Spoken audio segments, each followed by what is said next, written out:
یہ بات انسان کو ہمیشہ ذہن میں رہے کہ اگر کوئی انسان اپنے آپ کو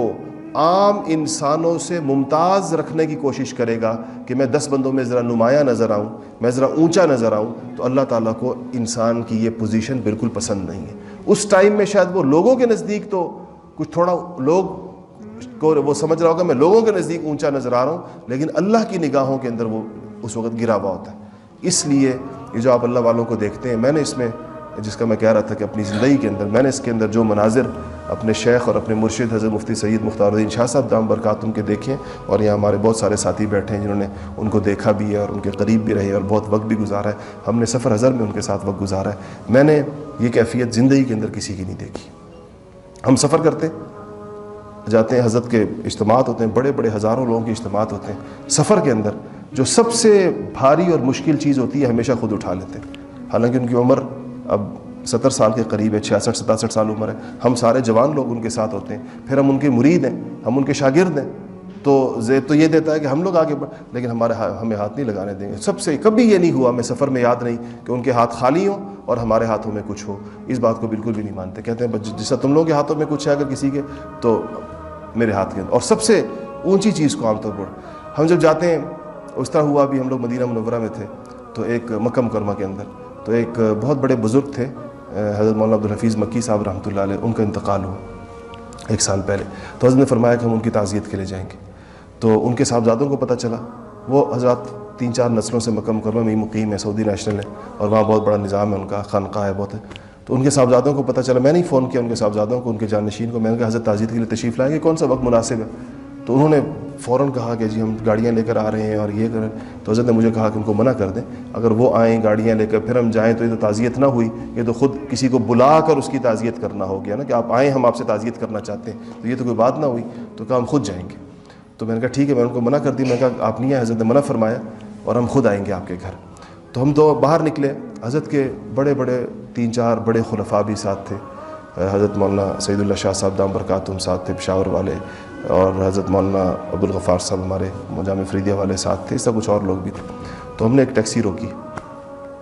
روکی تو وہ آپ نے دیکھا ہوگا وہاں خاص قسم کی ٹیکسیاں ہوتی ہیں جس میں ایک تو پیچھے کی سیٹ ہوتی ہے نا، ایک اس سے پیچھے بھی 2 بندوں کی بیٹھنے کی جگہ ہوتی ہے، ایک سیٹ آپ پیچھے گرائیں اور اس سے پیچھے چلے جائیں، جو سب سے بے آرام جگہ ہوتی ہے، وہ سامان کے لیے بھی ہوتی ہے اور انسان بھی بیٹھ جاتے ہیں اس میں کبھی کبھار۔ تو جیسے ہی ہم نے گاڑی روکی، حضرت نے ایک دم دروازہ کھولا، سیٹ گرائی اور جا کر سب سے پیچھے بیٹھ گئے۔ اب میں کھڑے کا کھڑا رہ گیا، مجھے ایک تو اس پر نہیں شرم آ رہی تھی کہ وہاں کیوں چلے گئے، میں نے کہا جہاں ہم جائیں گے وہ لوگ جب آگے کھڑے ہوئے ہوں گے استقبال کے لیے، وہ کہیں گے یہ کیسے بدبخت مرید اس شیخ کے ساتھ ہیں کہ خود آگے بیٹھے ہوئے ہیں اور شیخ کو ڈگی میں بٹھایا ہوا ہے ان لوگوں نے۔ مجھے اس پہ شرم آ رہی تھی بہت زیادہ، تو میں نے کہا کہ یہ کیا ہوگا اب اس کے اندر۔ تو میں نے بہت کہا، میں کہا حضرت آگے تشریف لے آئیں، اور کہا نہیں بس میں یہاں بالکل ٹھیک بیٹھا ہوا ہوں، اور ایک بندہ فرنٹ سیٹ پر ڈرائیور کے ساتھ بیٹھے، دوسرا بندہ پیچھے بیٹھے اور یہ پیچھے بیٹھے ہوئے۔ تو ہم بس بھکے بکے، پھر مزاج ہمیں پتہ ہے کہ ہم جتنا بھی اصرار کریں گے نہیں آئیں گے آگے، تو بس ہم لوگ چاروں نہ چار بیٹھ گئے جا کے اپنی جگہوں پر۔ میں نے سوچا کہ بھائی اس ٹیکسی کو تو میں لے کر نہیں جاؤں گا ان کے دروازے تک، کیونکہ وہ لوگ آگے سارے کھڑے ہوئے ہوں گے اور ان کو کیا پتہ ہمارے حضرت کا مزاج ہی ہے، وہ سمجھیں گے یہ مرید ساتھ ایسے بدبخت ہیں۔ تو ہم نے کیا کیا کہ جب ان کی گلی آئی تو میں نے اس گلی کے دوسری طرف، مجھے پتا تھا ان کا گھر کہاں پر ہے، میں نے ٹیکسی والے سے کہا بھائی تو گاڑی یہاں روک دے اور تو جا یہاں سے، اور حضرت سے میں کہا اترے یہاں سے تھوڑا پیدل چلیں گے آگے جا کے۔ اور واقعی یہی ہوا کہ ہم چند قدم آگے گئے تو آگے اتنے سارے لوگ کھڑے تھے، میں کہا شکر ہے کہ ان لوگوں کے سامنے اس طرح نہیں اترے ہم لوگ یہاں پر آ کر کہ پہلے ہم اترتے پھر پیچھے اترتے پھر ڈگی کا دروازہ کھولتے اور حضرت کو نکالتے اس میں سے باہر۔ تو اب یہ ان کی 24 گھنٹے کی کیفیت ہے، ان پر یہ غالب ہے کہ کسی اہم جگہ پر خود نہیں بیٹھنا چاہیے، اور یہ کیفیت اللہ کو پسند نہیں ہے۔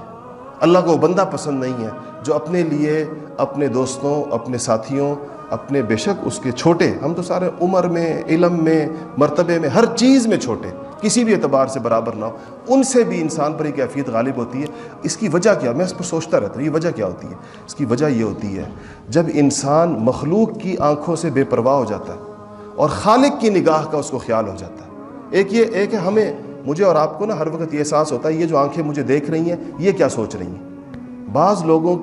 کا یہ سینس ختم ہو جاتا ہے کہ یہ جو مجھے دیکھنے والی آنکھیں یہ کیا سوچ، اس کو ہر وقت یہ خیال ہوتا ہے کہ خالق کیا دیکھ رہا ہے اور اس کو میری کیسی پوزیشن پسند ہے،